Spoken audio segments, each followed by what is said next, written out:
இயற்கை வளங்களையும் விவசாய நிலங்களையும் நாம் பாதுகாப்போம்.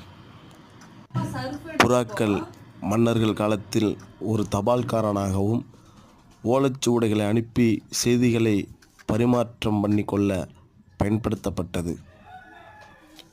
அதற்கான பயிற்சிகளும் நன்கு கொடுக்கப்பட்டது.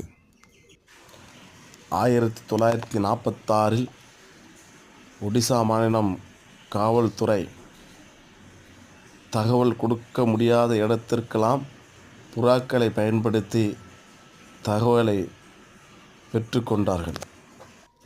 தற்போது நம் தமிழ்நாட்டில் பந்தய புறாக்கள் அதிகமாக காணப்படுகிறது. வெகு தொலைவில் விடப்பட்ட புறாக்கள் தன்னுடைய இருப்புக்கு வெகு விரைவில் வருகிறதோ அது வெற்றி பெற்ற புறாக்களாக கருதப்படுகிறது.